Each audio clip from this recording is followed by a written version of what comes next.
Hello and welcome back to the Great Ace Attorney 2 Resolve, where last time we began investigations for the third case of the game, and today we will be continuing our investigations for the third case of the game, and we're here at the Crystal Tower at the Great Exhibition Grounds on October 22nd to continue our investigations and finally actually get a chance to examine the crime scene itself. Let's do that. The showgrounds are a little too big for my liking. We've been walking around in dense crowds for 2 hours now, and I felt myself swooning 3 times. There are a lot of people, aren't there? I've almost been trodden on 3 times, too. Be careful, won't you, Iris? Don't let go of my hand. We finally made it through the throngs, though, by the look of it. Here we are underneath the public experimentation stage where the explosion happened yesterday.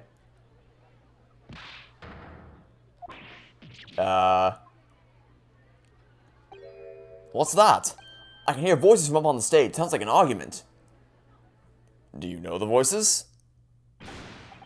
Oh, I guess we're just cutting to the... Gina! Huh. Interesting.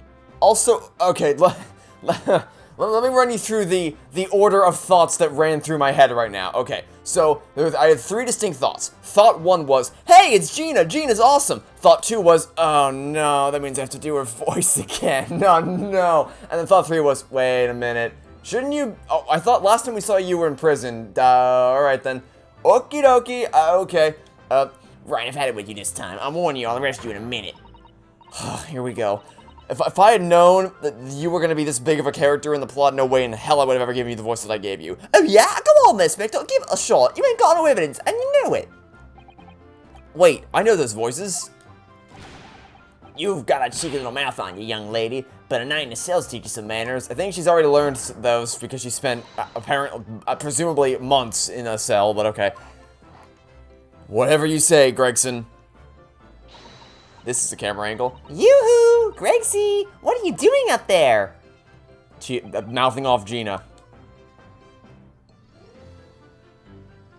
Welcome to the party. What, didn't expect to see me here? It's here. Oh, right. Oh, I forgot. He turns into a... For those new to the series, Gregson over here turns into a groveling dog whenever the 10-year-old girl shows up on the screen. So... yeah, that's Gregson for you. How are you, your lady? That was not the right voice. How are you, your ladyship? I do hope you're well, your ladyship. Does that make her 3 times a lady? I'm not well at all. It's far too busy everywhere. She said in the giant open corridor with no one else around. I wanted to ride in a balloon, but there was a 3-hour queue. Unbelievable. I'll go and have a word for you at once, your ladyship. You'll be flying as high as a kite in no time once I pull some strings for you. Oh yeah, that'll go over real well. Tobias Gregson, an inspector at Scotland Yard. Until recently, he was suspended from duty, but it would appear he's back in action now. He's actually quite well known, appearing as he does in The Adventures of Sherlock Holmes. And for that reason, you can't say a word wrong to the story's author, Iris. I wonder if the guy... because you know what happened when they were localizing this game. Because apparently the thing that stopped it from getting localized for so long was the fact that Sherlock Holmes has copyright issues, so they couldn't actually call the character Sherlock Holmes here. So they probably spent months... years potentially in legal battles trying to actually get the rights to be able to do it, and then they just gave up and like, all right, we can't do that, but we have to keep the name, or we have to keep the character as Sherlock Holmes. So what do we do? Just some random guy, some intern in the room just raised hand like, hey, what if we switch around the letters to make it Sherlock Holmes instead of Sherlock Holmes? And then they all laugh, and then and then he's like, no, wait, like, guys, I'm serious. What if we do that? And then the game comes out and it's a major success. It's like, that guy got like 3 promotions in one day. If so, I'm sure he's sitting pretty right now.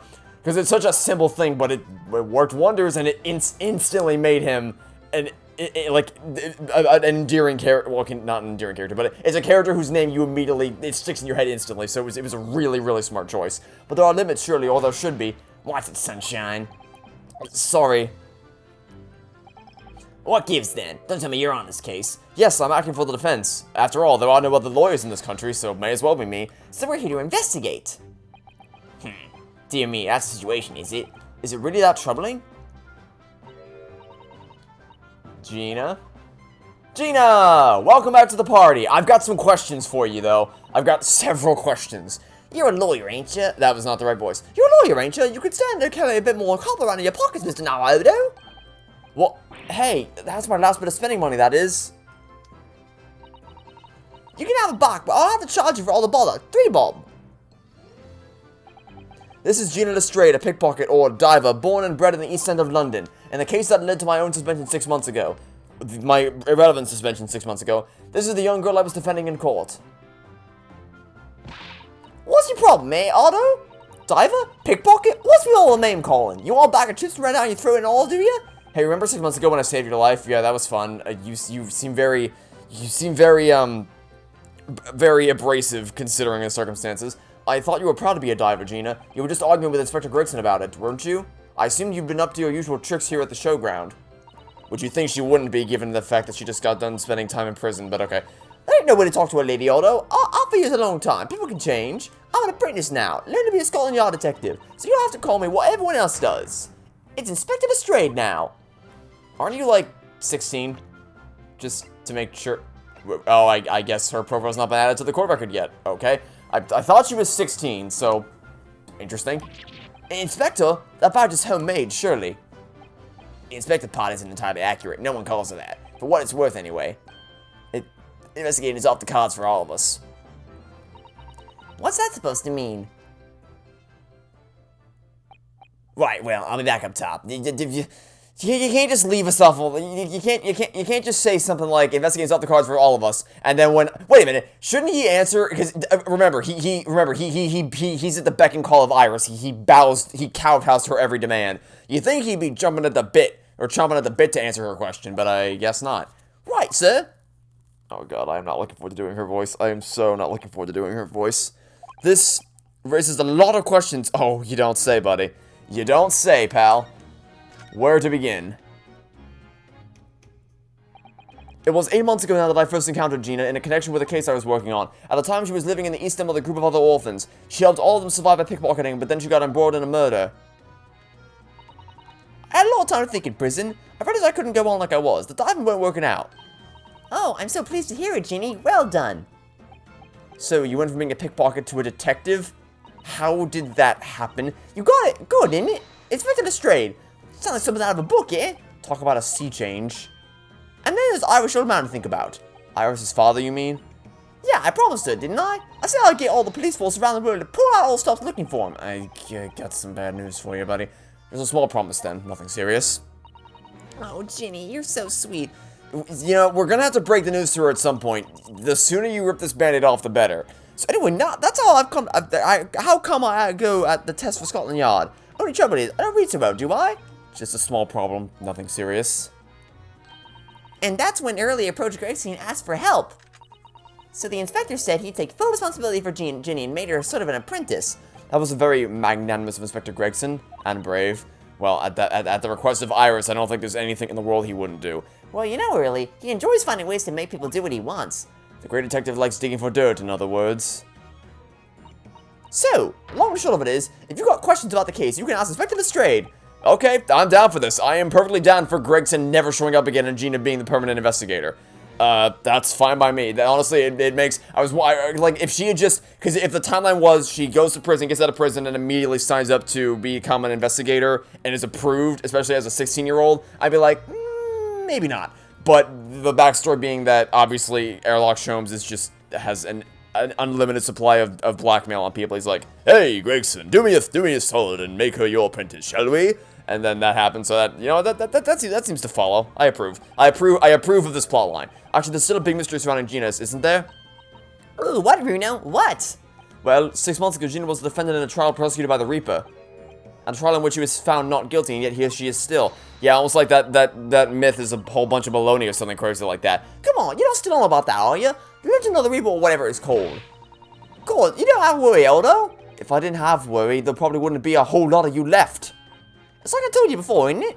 The Reaper's kind of like I'm upstairs, so he knows what I'm like on the inside, that I ain't really done nothing wrong. Nothing wrong might be stretching a point. Also, if that were true, he wouldn't have prosecuted you in the first place, but okay. What about Mr. Natsume in Japan? He's perfectly fine, isn't he? Well, that's true. Perhaps the Reaper is more discerning than I thought. Exactly! So I ain't worried. I'm totally fine. They better not kill her off by the end of this game. I better not be proven wrong. Yeah, I'm welcome to be proven wrong on other things, but when it comes to keeping characters alive, I'd like to not be wrong on that. Thanks, though.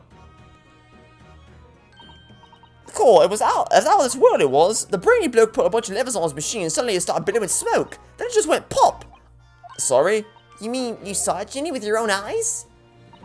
Yeah, of course. The boss is in charge here, eh? Of keeping everything running smooth, I mean. The boss being Inspector Gregson, I suppose. That's going to take some getting used to. So all I have to say is that I'm on duty and I can do whatever I want to. Get this, I was up in one of them flying balloons when it happened, watching it from above. No, you're so lucky, Ginny. Maybe I should join Scotland Yard too. Yeah, I'll do it. You know how I'll put the boss in his place already, right, Iris? You have no trouble at all. Except getting him to answer the question of why investigating's off the cards. That question he wouldn't answer. And it's settled. When do I start? No, you can't join Scotland Yard, Iris. We'll see. Anyway, what I don't understand is this. If the machine exploded so spectacularly, how could Professor Bunnybrain still be claiming that his experiment was a success? I have a better question. How is Bunnybrain, his name is Hairbrain, but Bunnybrain's funny. How is Bunnybrain still alive when he was right next to the explosion as it went off? Or at the very least, not severely damaged? That seems like a more pressing question. Oh, right. Well, it was a success in a way. It was? How can it have been a success? I think we have different definitions of what it means to be a successful experiment. Surely after the whole machine blew up, no one could call the experiment a success. It's like I said, it did sort of work. I mean, yeah, there was a whole lot of smoke in that whopping great bang. But where do you think they found the victim's body, eh? In Crystal Tower. And the what? Might have been something worth mentioning, Hairbrain. What? Huh? Wait a minute. Rewind, pump the brakes. We gotta back the truck up. Wait a minute. What? Okay, number one, Hairbrain, maybe you should mention this to us. Maybe something worth mentioning previously. Also, was I correct and she is actually... Oh, okay, so I was just wrong then. I could have sworn she was 16 in the last game, but maybe I just imagined that.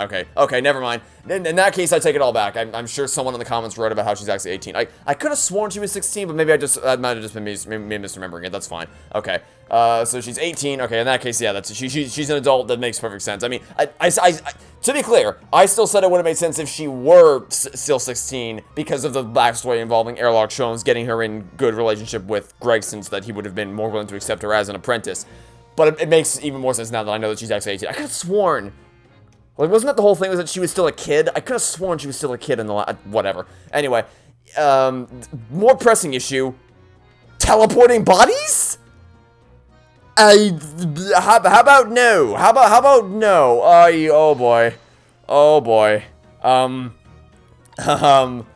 Yeah, that game was the victim got in to start with. Really to get beamed through the air or whatever, and it related to... Oh, okay, so it wasn't... Okay. So it didn't get teleported. He got launched in that don't know. Don't know. If it was that big of an explosion that it launched him halfway across the world, I feel like Hairbrain should be like super dead. I feel like he'd be like mega dead. Just a hair. I don't know. I don't believe it. I mean, I don't get the ins and outs of it, but anything's possible, right, with science. Oh, I tell you what, you can have this. It's a planned experiment that drew up at the yard. Are you sure? Yeah, go on. I had 3 bob off here before, so that's fair. Guess I didn't actually give that to you, did I? The sketch of the experiment has been entered into the court record. Okay, I need to get a look at this thing. I need to get a look at it right now. Okay. This is useless. This doesn't help me at all. Never mind. That was great. Okay, I'm glad I took the time out of my day to do that. Something Inspector Gregson said before seemed a little strange. For what it's worth anyway. Investigating's off the cards for all of us. And then proceeded to not explain what that's about. Yes, naughty old Gregson ran off after that without explaining himself. Oh, right, that. The boss said no one's allowed to investigate that weird machine that blew up yesterday. Well, that's not fair. We're representing the defendant. Why would you not be allowed to examine... Well, okay, under normal circumstances, why would you not be allowed to examine the machine that literally led to the explosion? But, you know... Obviously, there's some kind of more sinister thing going on there that we don't know yet. In that case, could you at least tell us what you've learned from your investigations? Nah, you're not getting it. We ain't allowed to investigate neither. Why? What the boss to call him again? The forensic investigation team, I think. Anyway, apart from them lot, no one's allowed to lay a finger on the scene. Very funny, isn't it? So even Scotland Yard's own detectives can't investigate. Yes, I've never heard something like that before. I thought I could have a gander on the quiet, though, but the boss caught me at it. You probably heard him giving me an earful about it before from down here, didn't you? It's not bleeding fair. I think you were giving him as much of an earful back as I remember it. Yeah, well, sometimes I think it's all them chips what make me so stubborn. You say something to him, mate. Odo, come on, see if you can get through to him. If he didn't listen to you, the only person he might listen to is Iris, but even then, he dodged his question about this before, so I don't know why he'd be any more willing to listen to us now. He's up on the platform above us, is he? Where the machine that exploded is? We can try, can't we, Bruno? Grixie will listen to us. He'll listen to you, not me, but even then, results may vary, so who knows. Okay, so before we move on, I noticed something that's been bugging me since we got here. What the hell is this doing over here? Also, there's this that we need to look at, but more importantly, what is this? Ah, it looks as though somebody dropped something behind the tree just here. Dropped or hid. If someone was trying to hide it, that's a very shit hiding place. That might actually be the worst hiding place that anyone could have ever possibly come up with. It's literally just out in broad daylight. I'm not sure you understand the point of hiding something if that was supposed to be hidden. Some part of this machine that exploded? Maybe it could have fallen from the platform above in the blast, perhaps. What's going on here? Oh, nothing. I think I'll hang on to this just in case. Did she not see? Really? She didn't see? Okay. Okie dokie. And then what is this? Oh, look, what's this? A red piece of cloth. It's not like any fabric I've ever seen before. It's very thick and stiff. It looks extremely durable. It's canvas, I think, with some sort of rubber backing, and the edges appear to be a bit charred as well. Maybe that means that had something to do with the explosion. Let's make a note of it. While Ginny's mid-yawn. I feel like she would have noticed this stuff, but okie dokie. Okay, so we're supposed to go upstairs to go talk to Gregson, even though I don't think it's gonna work. But if I've learned anything in this game, it's examine everything in extreme detail. This is just a cloth, but there's probably some secret to this thing. Actually. I bet this is a crossbow, isn't it? Yeah, this is a crossbow. This is definitely a crossbow. Because if you extend out the sides of that, it'll form a shape of a crossbow. And you have the line in the middle and the sliding piece for where the arrow would go. Yeah, in fact, I guarantee you, there's a crank here. Can I crank this out? I guess I can't crank this out. I would have assumed I'd be able to crank this out, but I suppose not. Okay. Can I just examine the thing in general? There's some sort of lever here. Yep, called it. I called it. Called it. What is this? It looks like a cross between a bow and a gun. Oh, really? What you don't say, buddy. I wonder what you should call it. I think it's probably used for the same thing, too. Okay, so I was correct. It is, in fact, a crossbow. Good thing I checked it, because I guarantee that would have been pivotal in court tomorrow if I hadn't examined it. Anyway, speaking of examining things, can we just go up the stairs? Those stairs obviously lead to the stage above. We should go up there and investigate the exact spot where the experiment was being conducted. Alright then. Yeah, so I'm gonna go out. So I don't think the game is trying to tell you that they were literally teleported. I think they're trying to say that the explosion blasted them over or across the gap into the window. Which I have questions as to how he survived. If that's true, I have questions as to how Hairbrain survived, but not the guy in there. I feel like he should probably be dead. I don't know. Well, we'll see what happens. The Great Ace Mission Grounds experimentation stage. So that's it, is it? The machine that blew up? Ooh, it must have been a magnificent explosion, and I've seen my fair share. You've seen things like this before, you mean? Of course. Hurley's always doing experiments that end in a bang. And in fact, in his own words, explosions are the very essence of chemistry. Out of context quotes with Gregson. That might explain the smell of burning that frequently comes wafting up the stairs. One time he made something that exploded with such force that it took the roof off the building. I wish you'd been there to see it, Runo. It's hard to get too excited about that given that I now live in the roof. Well, anyway, it's enough about that. It's time to investigate.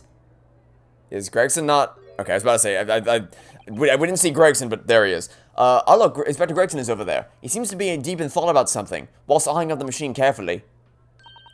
Really? He just looks confused to me. That's just his resting face. Okay, well... It makes sense to talk to you first, before we do anything else. It ripped itself apart magnificently, didn't it? Magnificently? And mercilessly. So someone stands in the middle of the machine to be disassembled and then beamed through the air? Yes, beamed. Not blasted, that's the point. Yes, that's part's crucial, really. Is something like that even possible, though, Iris? Oh, Runo, I'm just a child. How should that... Iris, you're smarter than like 50% of the adults in this game. So that doesn't... Being of a certain age does not mean you are inherently less smart than someone else. That's not how this works. Just because they're older than you. A child when it suits you, you mean? From what I can tell, okay. I guess we freaked. I guess we said a trigger word and then Gregson freaked out on us. Aha! That was practically instantaneous kinesis the way you flew over just now, Gregsy. Please, your ladyship, I didn't mean to startle you, but I can't let you touch anything up here. So sorry, you can have some of my latest special blend to make up for it. Do you just always have teacups on hand, ready to go? And for that matter, Iris has tea ready to go? Ah, wonderful. This stuff really is wonderful. It's just like old times, this is. Oh dear God. It's kinda pathetic, but it's humorous, I guess.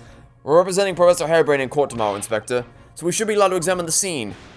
Ha! Listen, Sunshine, even I'm not allowed to touch anything up here. It's a blasted special dispensation for Scientific Equipment Act to blame. It's driving me potty. Oh yes, a special dispensation. More red tape's all we need. I don't know what the government thinks it's playing at sometimes. But we're allowed to just look, aren't we? Eh? Surely that's alright, isn't it, Greg C? Of course, your ladyship. Anything you say, your ladyship, but please don't get your dainty hands dirty, will you? It's like it's actually kind of pathetic to watch. He has absolutely no spine whatsoever. Don't worry, we wouldn't dream of touching anything, would we, Bruno? She really knows how to get what she wants. Well, I mean, it's pretty easy when the person in question will literally kowtow to every demand you make, no matter what. Like, literally, there is nothing he could ask her to do that he would not. Sorry, there's nothing she could ask him to do that he wouldn't do, because his okay, maybe not livelihood, but his reputation is staked on the fact that she needs to like him, and Airlock Sholmes needs to like him. So there is no situation in which Gregson would do something proactively or accidentally to piss her off. So it's pretty easy to get him to like you in this situation. Or sorry, to get him to do what you want. Anyway, you have anything interesting to tell us? That'd be hopefully. Using high voltage electricity to somehow disassemble a man's body, and then beam him across the Crystal Tower, is an extraordinary thing to attempt, especially in public. True, it was by far the most unusual of the experiments planned for the exhibition, mind. To be honest, I'm a bit surprised it was allowed. Carrying out something so dangerous with so many spectators present, I mean. The government's doing everything it can to promote new science and technology at the moment. They're more worried about being ahead of the game than the onslaught of public safety infringements. If they can be the first to develop some new technology, it makes Britain more powerful in the future, you see. I suppose that's true in a way. So the powers that be are placing a heavy emphasis on scientists' rights at the moment. What sort of rights? They're making it so that any theories that brains have remain their legal property, as it were. Right through development into a practical idea and even going into production. Which is the infuriating reason us coppers aren't allowed to touch this crime scene, because the new highfalutin special dispensation for Scientific Equipment Act forbids it. Ah, I see now. The only people with the permission to investigate here are some brand new department at the Yard. The Forensic Investigation Team, as it's called. We've been relegated to keeping guard.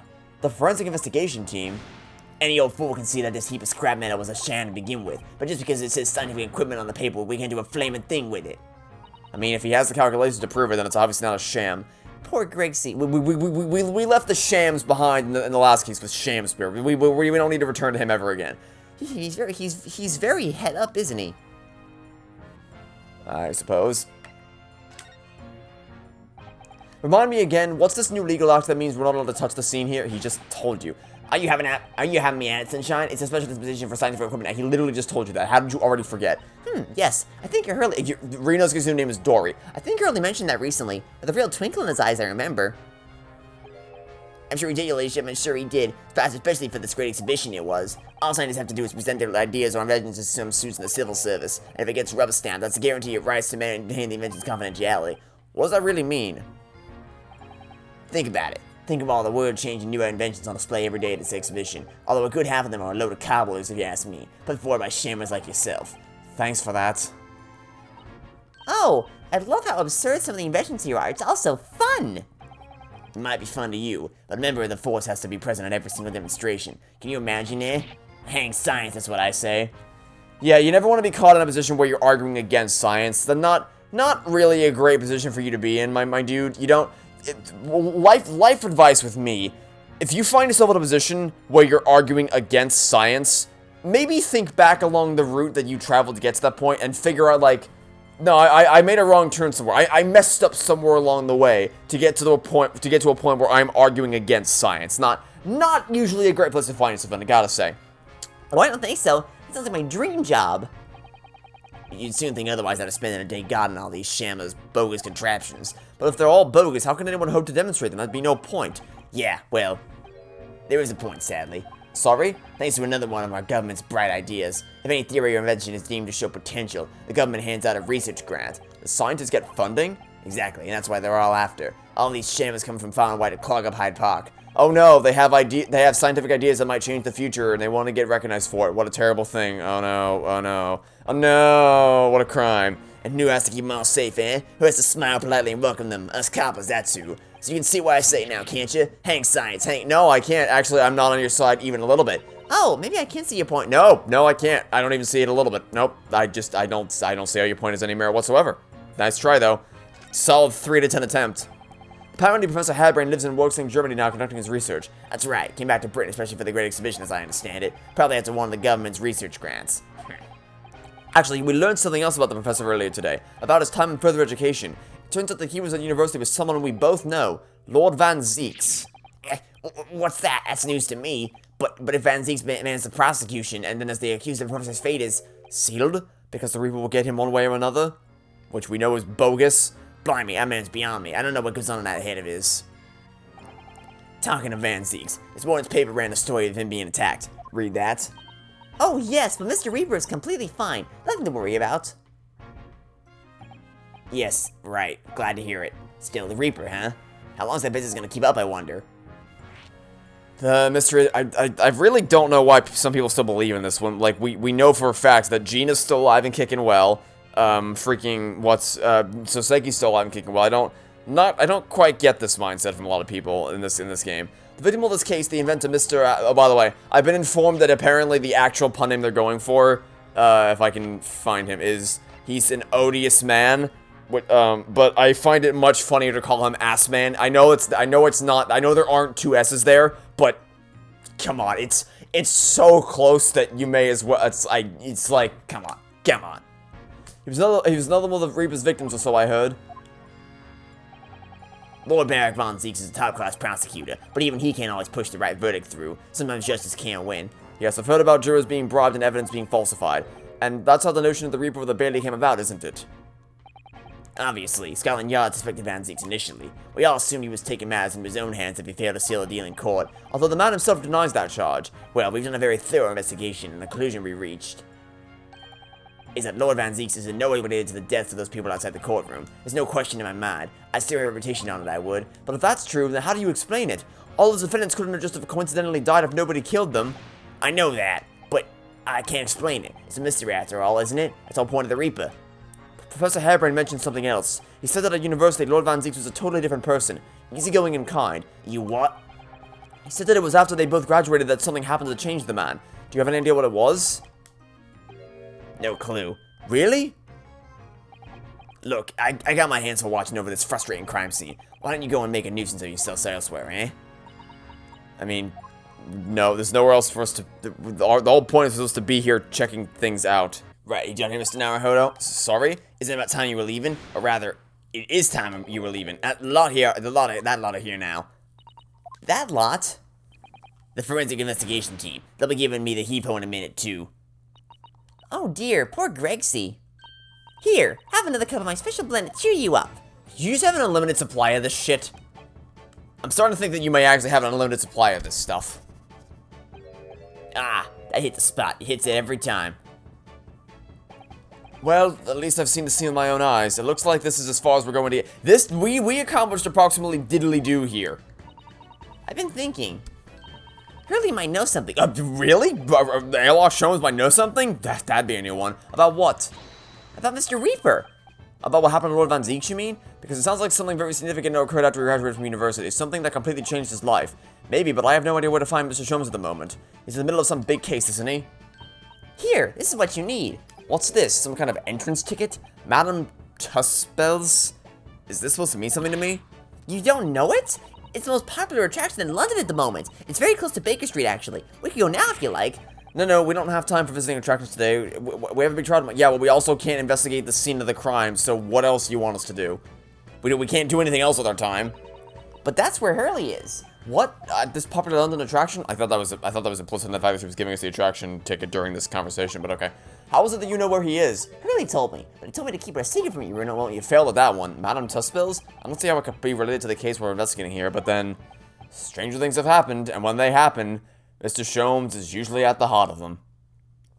Yeah, try always, not just usually at the heart of them. Alright, well, let's head off to, Madame Tusk Spills, a museum of interesting waxwork exhibits. Oh, my favorite waxwork exhibits. My favorite pastime. Right next to paint drying, or watching paint dry. October 22nd, Madame Tuspel's Museum of Waxworks.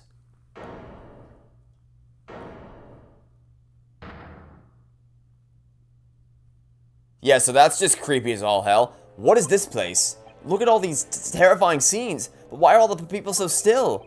Guillotines, root as murderers? I know what I'm dreaming about tonight. Welcome to the setting for the next Five Nights at Freddy's game. They're all wax models. They're amazingly realistic, aren't they? What do you think, Bruno? Shocked? Maybe even uncontrolled shocked? Wax models? Ah! I read about dead bodies in wax... I read about dead bodies in wax once in a magazine about strange phenomena. Depending on how corpses are kept after death, part of them can turn to wax, apparently.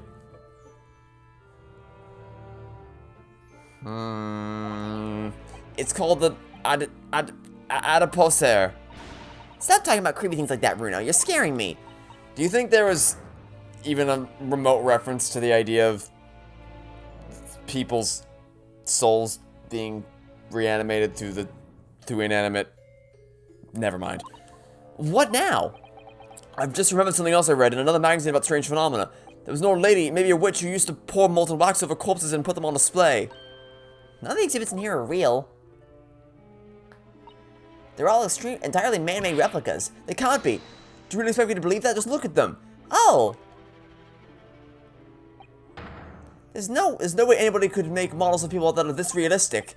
And they're all such gruesome... I feel like it's like a Where's Waldo thing whenever Sholmes pops up. Or maybe it's like in Phineas and Ferb, it's like, instead of, oh, there you are, Perry, it's like, oh, there you are, Sholmes. We found you. Wait. What is it? Oh, no. I must be seeing things. You are definitely not seeing things. Wait, hold on. Okay. So I would like to examine Airlock Sholmes, but there's, more pressing matter I noticed right here. Is that an arm? Looks like an arm, doesn't it? Maybe one of the waxwork models has fallen over. You don't think it could be the work of one of the mass murderers in here, do you?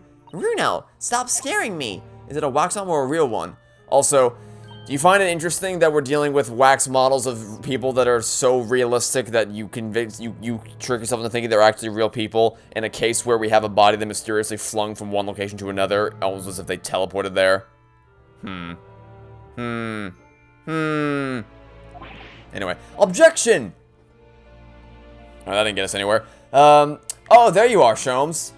You're not a wax figure. I know you want to be, because you serve as much use to society either way, but you're not. It's the great detective Mr. Airlock Sholmes. Mr. Sholmes has his own wax statue in here? No, that's just him. It's very clearly just him. Well, he is world famous after all. It's an uncanny resemblance, isn't it? It's an uncanny resemblance, isn't it? It makes my skin crawl to look at it. I know. But look, Bruno, you can kick this hurling, he doesn't move a muscle. Yeah, okay, that was jarring. That looked like a character from Paper... my voice just died. From Paper Mario, like, jittering up and down, but that was really weird. You can't go kicking the exhibits, wait. It just moved, I'm sure. And honestly, can you not put two and two together here, please, Ryunosuke? It's obviously actually him. He just blinked. He's blinking. Oh my god. And look closely. There are beads of sweat on his face of the waxwork model. How about the fact that he's blinking and looking around with his eyes? Hey, maybe focus on that one. Shall we move on, Iris? Over there, look. There's a great murder scene to enjoy. Much more appealing. My dear fellow, I take exception to your recording in such a manner, as if you've seen something truly abhorrent. Well, I mean, it is you, so, you know. Mr. Sholmes. I knew it. No, you didn't. Iris, what possessed you? I strictly forbade you from divulging my temporary waxwork secret to Mr. Naruhodo. Temporary waxwork? What do you mean?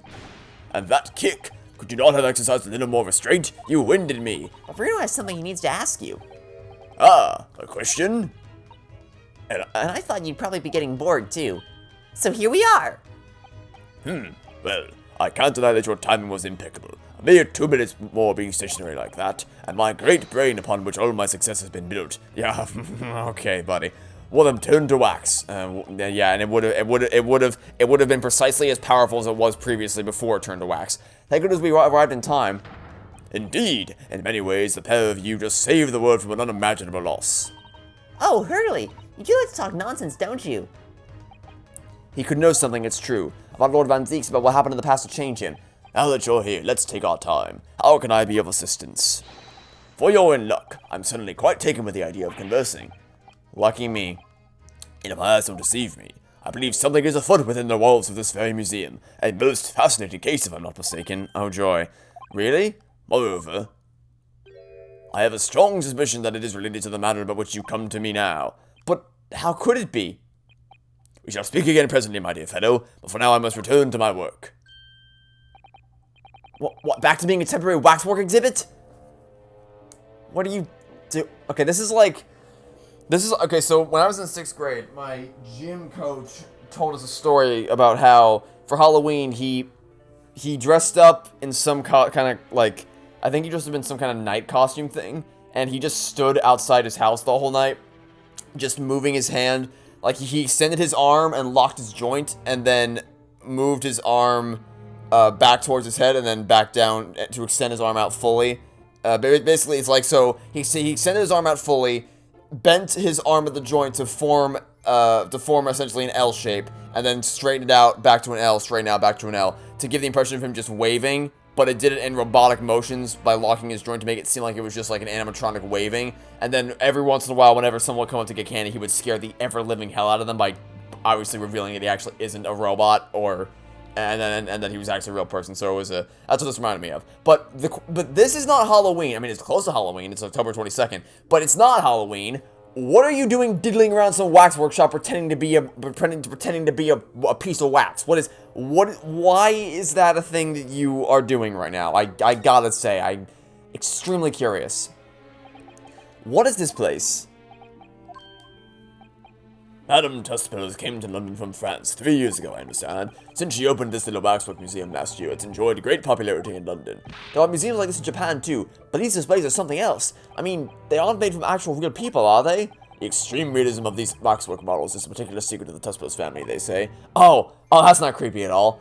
That's not creepy. They don't reveal how they make their waxworks because it's a family secret. Oh, how wonderfully not creepy and above board. They earned renown during the French Revolution for waxworks of victims of the guillotine. That sounds grim. The gruesome scenes were portrayed with such realism in the expressions of the faces of the condemned.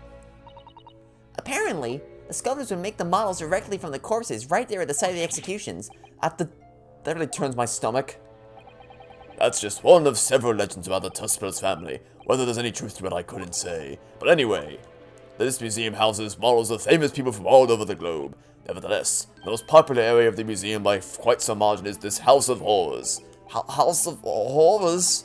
Of course, visitor numbers are dwindling now as a result of the Great Exhibition, but people usually flock here to see the exhibits of some of London's most vile criminals and their gruesome work. Naturally, most of the miscreants portrayed here were sent to the gallows, so they're even stiffer now than the models of them. Ah ha ha! Wah! Funny, funny, ha ha! Death and suffering. Funny. Have you heard of poor taste? My dear fellow, my whole life is in poor taste. The public live for poor taste. They yearn to be shocked. So the hideous exhibits in here are... They're all portrayals of real events that actually took place. Is it just me, or did the temperature in here just seem to drop? Anyway, I advise you not to think too deeply about what you see here. Yeah, that's not how this series works.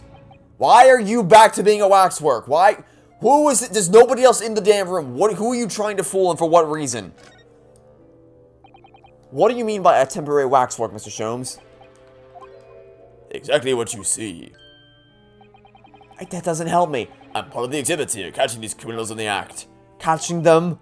Every half an hour, I home in on a different killer in one of the displays and adopt a new pose to ensnare him. When members of the public come for a closer look, I offer them my hand to shake. That's how you terrify people. That's literally what I just described. Except instead of intentionally trying to scare people, you're accidentally being the most terrifying thing on the planet.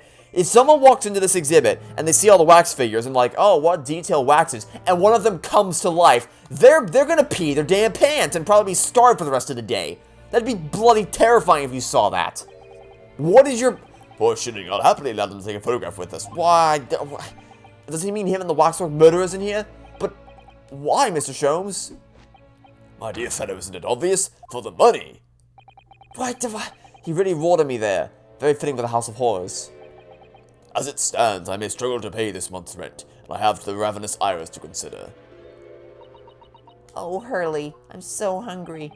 If push comes to shove, I shall have to ask you to do your bit, Mr. Naruhodo. What's he threatening to rope me into now? So, with that in mind, how about a photograph? As a special treat, you may have your pick of the murderers and scoundrels in here. The choice is yours. Maybe some other time. Remember, Mr. Naruhodo, ignore me at your peril. I think you mean ignore me to my great benefit. Back to being a waxwork again. Is it just me, or did his final remark sound a lot like a curse? I don't know what's going on anymore. What is this? What is this insanity? Well, what is it you'd like to ask me, then? Actually, it's about Lord Van Zeeks. Ah, our friend Mr. Reaper. How did you find him? Well, I trust. That's one way to put it. And so I filled Mr. Sholmes in about everything I'd learned. About Lord Van Zeeks, about Professor Harebrain, and about the strange coincidence that they had been at the university together.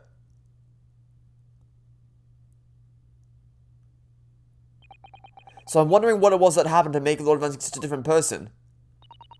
I was sure that you'd know, Hurley. You said there was something going on here in this exhibit hall before, that something was afoot, and that you believed it was related to what I wanted to ask you about. Mr. Sholmes, he suddenly climbed up. Well, it seems we've reached the unavoidable... Oh, yeah, you're not evil. Yeah, no, you're not evil at all. You are a very good person. You are the kindest of people. You are completely benevolent, and you definitely don't have evil intentions, and you're definitely not going to try to cast evil spells on us and turn us all into rocks or some crap. Oh, hello. Where did she appear from? A different dimension? And what's she wearing? Could she look any more mysterious and evil? Yeah, no, yeah, you're terrifying. You're gonna haunt my dreams tonight. You are going to occupy every second of my nightmares tonight. I hope you are appreciating my museum. Sorry, have we... Oh my Jesus Christ, what are you doing? Not again. Don't abandon me in front of the witch. Just... Okay. My apologies. I am Esmeralda. Esmeralda, huh? Not a Spella, Esmeralda. Tuspels. This is my museum of waxwork. What? You're the Madame Tuspels? Bien sûr. You're only 26 years young, I might add. Is that significant somehow? I'm a madam in name only. It adds a certain je ne sais quoi. Right. Firstly, I must apologize to my waxworks. Rather, one waxwork in particular. That'll be Mr. Sholmes, then. I was led to believe he was a great detective, but he seems unable to settle. No, what is it? What? No! You're insane! You need help, like major help. What? You have a boiling hot liquid just ready to go? Why? What? Oh, yeah, so, like, we're dead. We're like, super dead. We're gonna die by the hand of this crazy witch. That's a problem. There is no universe in which she is not the culprit of this case. How am I supposed to ask questions about Lord Van Zeeks now? You don't, is the answer. Let's not forget what Hurley said before, about something being afoot right here in the museum, I mean. Yes, I know, but... I'm so curious. I want to know what's happening here. Haven't we got enough on our plate already? You're just so evil. You're just like the most evil person on planet Earth. Did you make all these waxworks, Madame Tuspels? I did. I am the third generation of waxwork artisans, you know. Gosh. It was my grandmother who began the tradition in my family. Her fortunes were checkered, living through the turbulent times of French Revolution as she did.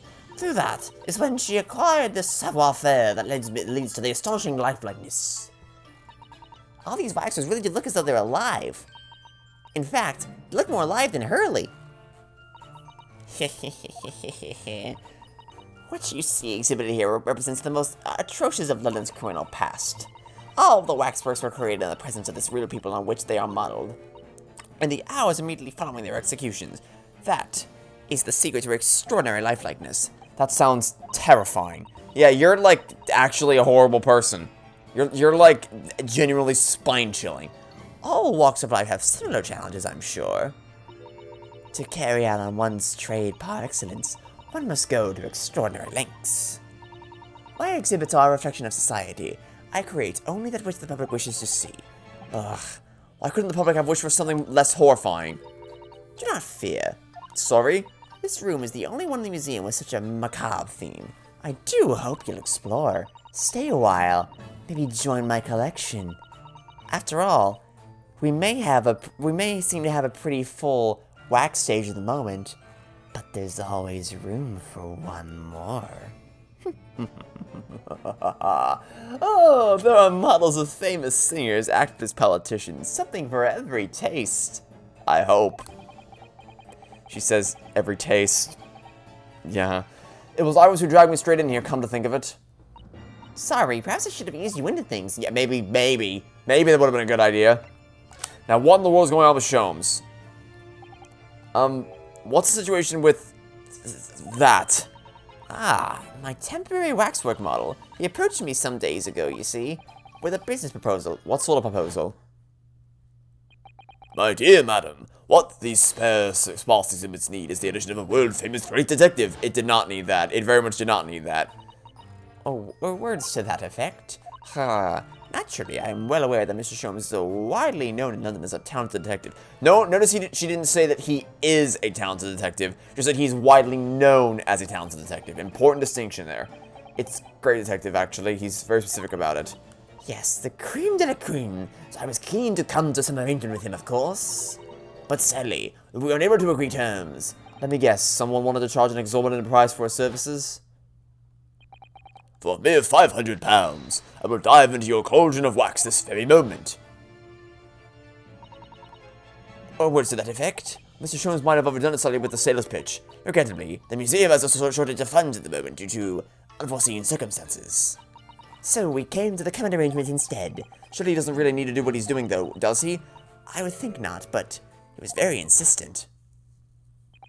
I have a 50-shilling problem that must be resolved by this morning. Or words to that effect. It's the pawnbroker, that's what it is. He must have something to redeem. Is the consulting detective work not going so well? I'm stunned, because obviously Sholmes is just such a competent detective. I'm just stunned at his inability to hold down a job or bring in money. I'm stunned. It's stunning. It's truly a stunning feat. I wonder, could I ask you something? Ben sure. I'm just curious, is anything going on in the museum at the moment? Some kind of incident, perhaps? Whoever suggested such a thing to you? Oh, well, it was... Great, of course. Absent for the danger, awake for the money, as per frickin' usual. Your temporary waxwork over there who mentioned it to me a little. Oh, he's disappeared, obviously, as per usual. A wax model is a work of art, not some tawny object for trade. Ah. There you are. Oh, there you are, Sholmes. Leaving the exhibit again when you should be working? Do you wish to be melted out? You're not right in the head. You have a melting pot at your feet constantly, ready to go to pick up at a moment's notice to melt anyone who disagrees. You're like the TVA. Anyone who steps on the line gets melted. Okay, your new name is TVA. Your new name, you will be referred to as TVA and only TVA. You melt anyone who doesn't fall in line with your ridiculous antics. Your new name is TVA. My dear Madam TVA, save your reprimands. These are their most pressing concerns. Oh, by the way, I hate Loki. I hate that show so much, in case you're new around here. The wax can wait. It's our ideas about your co-involvement we must throw into the melting pot instead. Personally, I would advise you not to involve the police. Why ever not? She's turned as white as a sheet. Because you have at your disposal a great detective, whose services you may employ for a mere 50 shillings. Though please be aware that I prefer... No. I insist upon payment in advance. Very well. Let us see if the great detective is able to live up to his name, shall we? Before I engage my analytical processes, I must ask you to clarify something. By which I mean before I say something that's horribly wrong and then let Renosuke do all the work for me. What, pray, is behind the curtain? That is This Testbill special exhibit. There's an extra charge to see it. Ah, the special exhibit in the Horse of Horrors. You must have picked a special killer then, I presume. Would you be so kind as to draw back the curtain, I wonder? Ah, absolutely manon. There is nothing amiss behind there. Nothing amiss, madam. What about the arm protruding ominously from under the curtain? Ah, I strongly encourage you to allow me to see what lies beyond before the situation worsens. yes. Very well. I will draw back the curtains. And only a second. Do I even want to know what's hiding behind there? I'm not sure I do. I must confess, I peeked behind the curtain earlier. The Tuskspell special exhibit is a very bleak graveyard scene indeed. And yet, somewhat surprisingly, the waxwork killer one would expect is nowhere to be seen. What does strike one, however? Oh! Wasn't he on the jury? Is the portly gentleman lying peaceful on his back on the floor? Wasn't he one of the jury members before? Well, then perhaps, Mr. Sholmes, that man on the floor is the rudest killer himself. I'm afraid not, my dear fellow. He's a perfectly ordinary London gentleman, not even a waxwork, in fact. What? As skillfully made as these waxworks are, they are always distinguishable from real humans. So, allow me to present my two conclusions. Oh, joy. The first is that a sizable business transaction has been taking place in the special exhibit. Why would you say that? And the second is that the aforementioned transaction is linked to a serious crime. She looks as pale as candle wax. I don't understand. Yeah, I'm almost positive we've seen that guy in the jury before. So, Madame Tuskspell, as you've agreed to my fee, you shall now have the pleasure of seeing this famously great detective and temporary exhibit at work. Okay, here we go. A dance of deduction. During which we do all the work as per usual. But, you know, it's cute to watch him try. To begin with, we must ask ourselves what exactly is afoot here in this museum. The answer is revealed by the bundle of banknotes protruding so helpfully from your bag. In my estimation, some £200. That is all my own money. So what does this large sum of money reveal? Ah, not as much as the involuntary glance you cast, it would seem, Madame Tuskspell. Yes, the answer lies where your eyes now fall. The significance of the £200 is revealed by that public notice. Waxwork for sale? Your business has hit hard times, it would seem. In short, you sold the infamous killer the centerpiece of your special exhibit for a sum of £200. I don't think that was... You're just always wrong, so I have no reason to believe you ever again. Who is the portly gentleman stretched out so peacefully on the floor? I swear to God, he looks like... I might be confusing him again, but I swear... I recognize that top hat and I recognize the beard. I swear to God he was in the last game at some point. It would appear the man has suffered a severe shock, the cause of which is clearly known to you.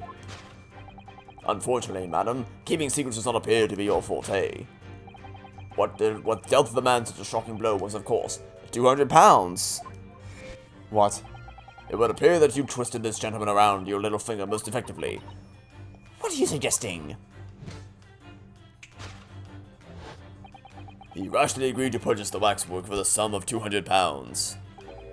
Only when he came to hand the money over did it occur to him what an extortionate amount he was paying, but the money was no longer in his hands. And the result? The scene was seen before us. He collapsed in shock. Yes, the killer is this special exhibit fetched a killer price. We can only pray that the gentleman's dreams are not plagued with regret. You don't, no, I don't, okay. Well, that's one piece of insanity down. Let's move on to the next one. The question that arises then is what has become of the waxwork that changed hands. Let us consider that problem for a moment. You cannot possibly... What immediately strikes me about this conundrum is the young man standing over there. Who is this fellow? To find the answer, we need only observe his neckerchief, such as is worn by policemen as a secret sign to fellow members of the force that a crime is being perpetrated. Yes, this young man is an undercover policeman, currently investigating this museum. I know him well, in fact. It's Sergeant John Clay. Sure is a shame he wasn't called John Wax. What are you talking about? The man's quite a celebrity. He received triple accolades at last year's policing awards. But Next, we turn our attention to the old man sat before him with a particularly unsightly visage. I've been watching closely and he hasn't moved a muscle. Almost, in fact, as if he were a waxwork. but you... Your reactions only confirm my suspicions, madam. I noticed it at once, of course. Observe. The telltale sign that instantly proves whether or not this old man is a waxwork is the obvious price tag. Okay. A threepence? A tragically low price, you might say. Though perhaps the going rate for aging waxworks riddled with cracks. And yet you sold it to the poorly gentleman for an exorbitant £200. This sort of plucky behavior that's sure to attract the attention of Scotland Yard. Isn't that so, madam? I do not... Yes, the waxwork you sold has already been seized by the police and remains in their custody as we speak. The old man must be reunited with his grave in the special exhibit. Not a moment too soon. Okay. I don't even... This is a new level. This is just a whole new level. Like, you're always wrong with your dances of deduction, but you just reached a whole new world of insanity this time. Oh my god, okay. Thus concludes Sherlock Holmes' great deduction of this horrifying puzzle. Uh-huh.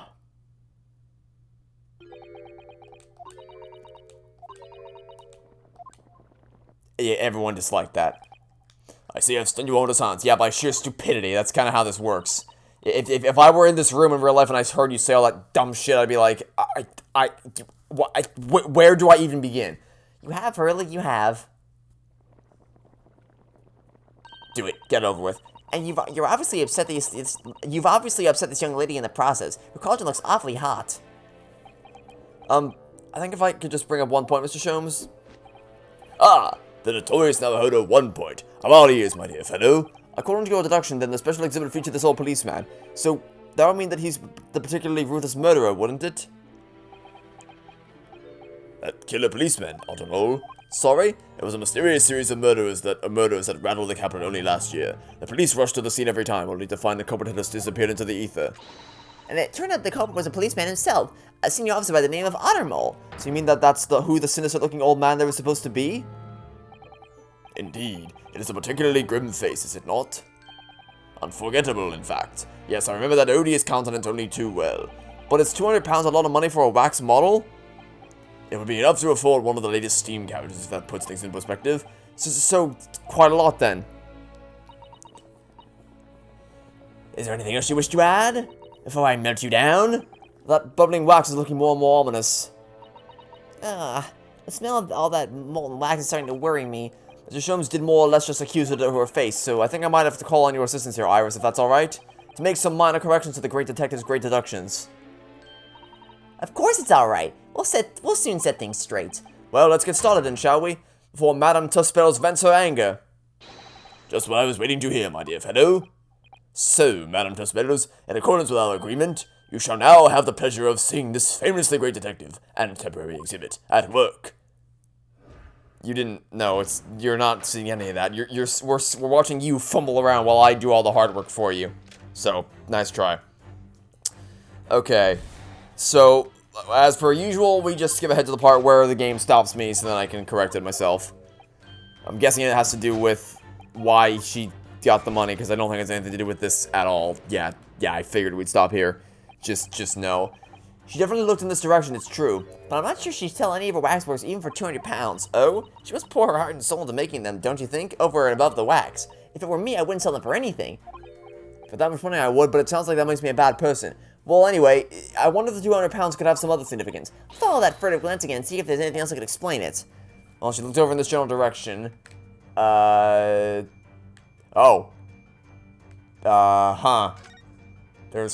an odd note pinned to the wall with £200 written on it. What's that note doing pinned on the wall there? I guess let's see. Dear Madame Tuspells, we've taken the prisoner from this room. The price for a safe return is £200. Have the money ready by noon at October 23rd. Oh, and all of a sudden his absence now makes perfect sense. Yes, it's a ransom note. For wax model? A bit weird, but okay. Take that!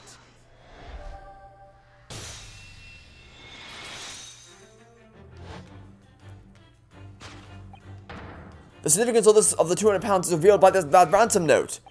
Quite so, and we must congratulate these criminals on their inventiveness abducting our waxwork. Ah! 200 pounds is no small ransom fee, yet you clearly intend to pay it. The model in question is special importance, so I put together all the money I have. In summary then, the 200 pounds you have in your handbag is ransom money. Now, let us explore the curiosity with which we are presented. Who is reportedly... Yeah, okay, so now we again stretch out to where we're stopped again. What dealt the man with such a shocking blow is, of course... Since the waxwork was kidnapped, where does that leave us in terms of who this man is? We could just ask him when he comes around. I think the point of the exercise is to understand the beauty of the deduction process, Iris. Yes, you're right. He's trying so hard, we mustn't let him down. Well, there's little doubt that he suffered a shock, that much seems clear. But in that case, what's Madame Tussville's trying to hide? Let's have a closer look around.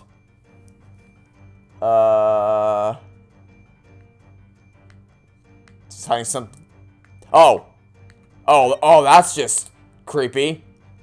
That's not her hand. That's not her hand.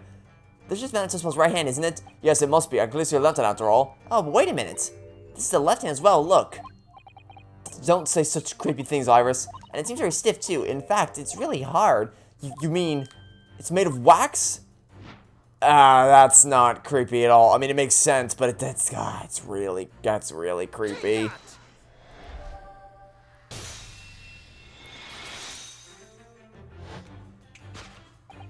What dealt the man such a shocking blow was, of course, the waxwork hand.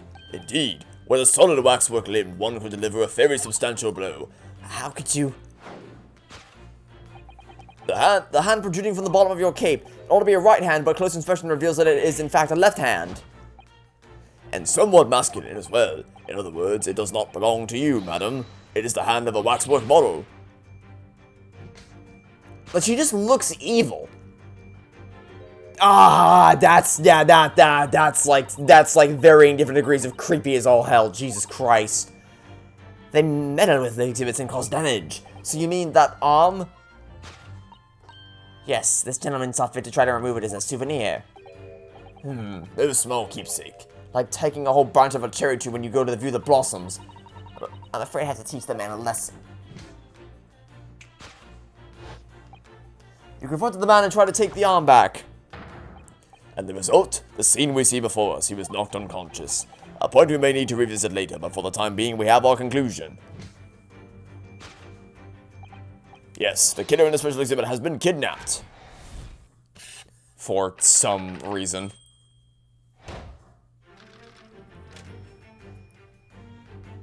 I don't even want to, I can't even begin to guess where this is going in relation to the bigger. I mean, I took a guess earlier, but in terms of like this specific ransom thing, it's like, this is gonna be interesting. The question that, yeah, well, okay, here we go. We skip ahead to this. Okay, we're not observing.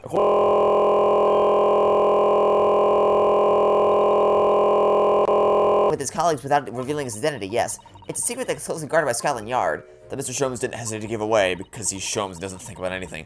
Well, covering secrets is in any true detective's nature, of course. Right, anyway, I think perhaps we might not have identified the man quite correctly.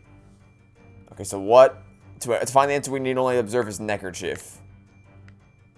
Oh, well, there's the, okay, well, there we go. There. Mystery solved. We figured out who the guy is. It's where she got the arm from. Who is this fellow? To find the answer, we need only observe his shoulder stub. No such boneless human walks this earth. Of that I can assure you. In other words, the man standing here, the young Sergeant John Clay, is in fact defying all odds a waxwork model. Did that need to be revealed? I thought I was under the impression that I think that's what confused me, is that Airlock was trying to imply that he was a human, but the other guy was a mannequin, which is just like so dumb that my brain didn't actually think that's what he was trying to say. So I was just thrown complete for a loop. But yeah, that he actually tried to say that, which is just wow. I don't even Jesus. He has become quite a celebrity in London, being the winner of no less than 3 policing awards last year. I simply had to make a model of the man. Naturally, what other explanation could there be? And it was this detective's arm that was pulled off by the man on the floor in the special exhibit, wasn't it? Next, we turn our attention to the old man side of form, and yeah, okay, we skip ahead again. So, is the reveal going to be that this guy's real, but the other guy isn't? Because I can only, that's all I can assume. Because that's the whole crux of his argument here. A killer policeman called Ultimo, was it? Well, is he well known? It was all over the papers last year, but I can't say I know what he looks like. It's a very low price, though. The threepence isn't much money. Only enough for a few measly hours of gas and Mr. Garrett's delightful lodgings, in fact. So this is the special killer taken from a special exhibit. Is it? The waxwork that somebody stole from the museum and tried to ransom for 200 pounds. Is this crusty old killer policeman Ultimo? Really? Perhaps we should have a good look around again and see if another idea crops up. Yeah, this is a bit interesting. Really? No one saw the bouncing... Okay. This is weird. This is bizarre. I'm not quite sure where we're going with this. The telltale sign that instantly proves whether or not this old man is a waxwork is the obvious twitch. Even the most realistic waxworks do not exhibit a twitch. In other words, this splendid old man is in fact a genuine member of Scotland Yard. Slight shift in your choice of adjectives, then. And there you have it. Well, Madam Trustbells? Well, what? It was me who contacted the police and demanded that someone come in the first place. He is clearly fatigued. He's sound asleep. But then, what's this tag about showing a price of 3 pence? No doubt the price tag of the muffler which the old Bobby purchased recently in the local market.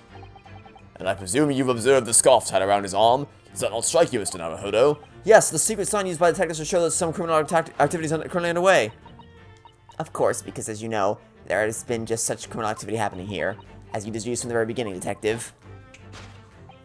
So, it would seem that we finally arrive at the truth.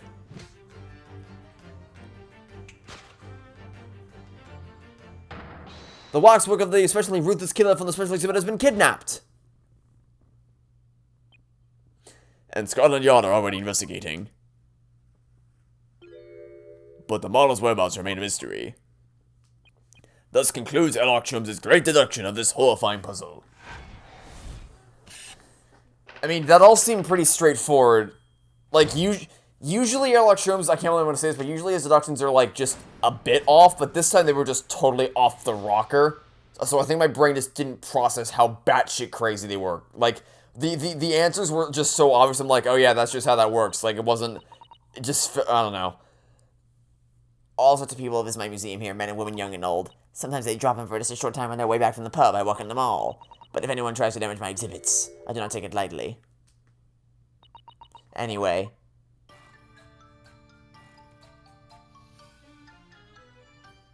You suddenly got a lot more cheerful. Your great deduction was even more enchanting than I had been led to believe.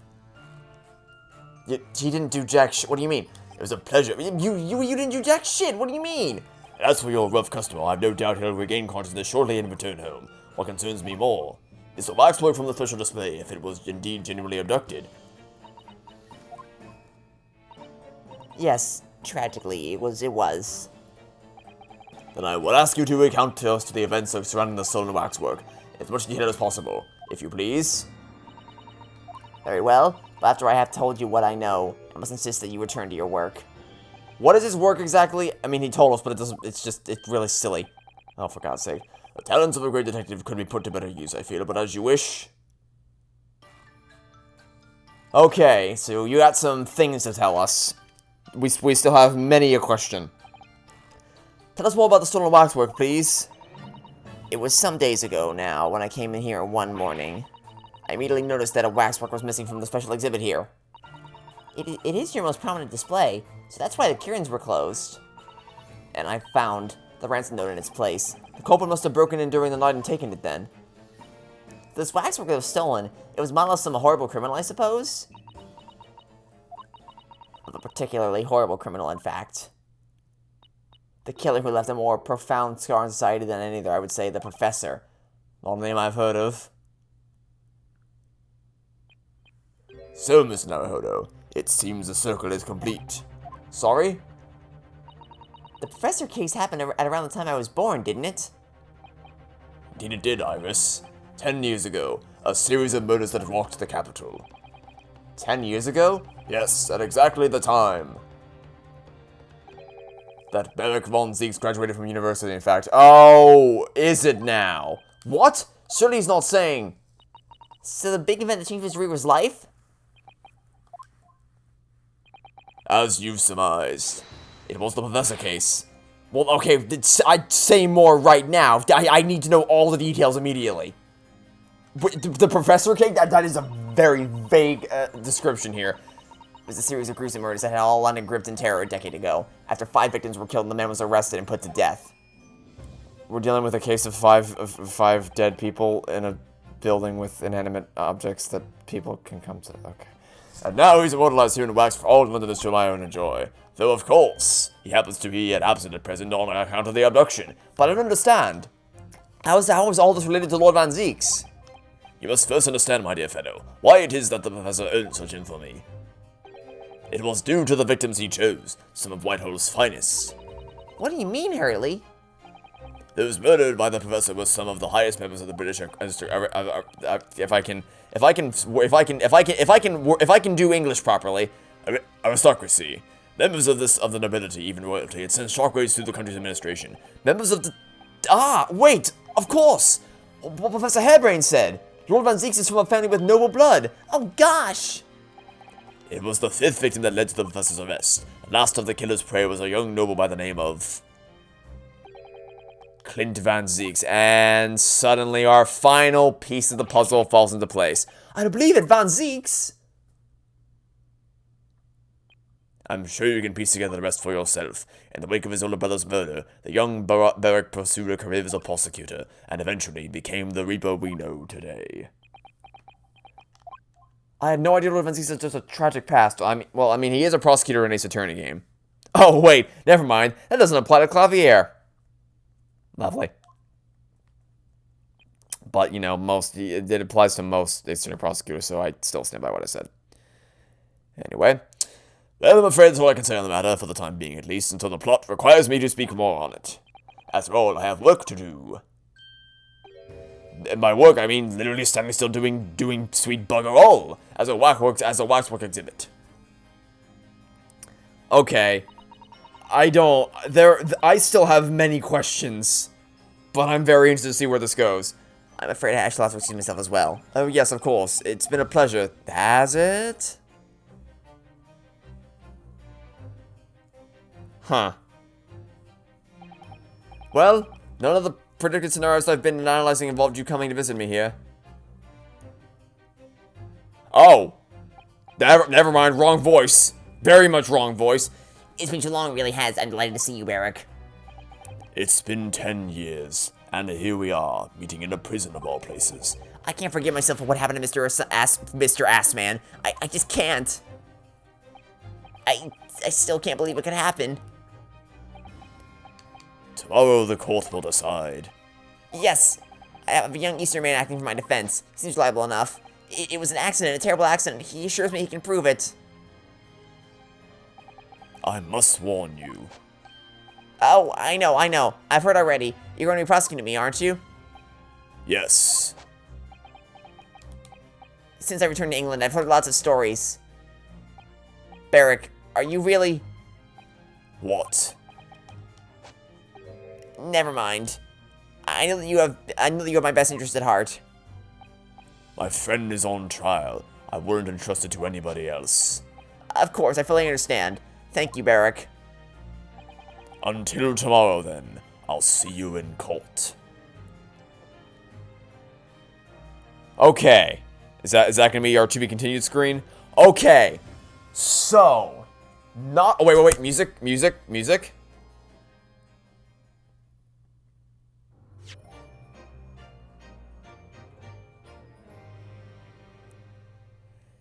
Technically speaking, we don't know a whole lot yet. Not a whole lot's happened because it's still the end of the first investigation, so we don't really know a whole lot about what's going on here. But there's a lot of potential with this one. There's a lot of intrigue to be had here with the history of Van Zeeks, what the hell's going on with the ransom and the professor case, and the wax shop, and how that connects to the Crystal Palace and teleportation device and the Great Exhibition. There's a lot of potential here, so I'm very excited to see how it's all going to tie together. So that'll be it for now. Thanks for watching. Stay tuned for next time. We'll catch you all tomorrow for some more of the Great Ace Attorney 2 Resolve. Goodbye.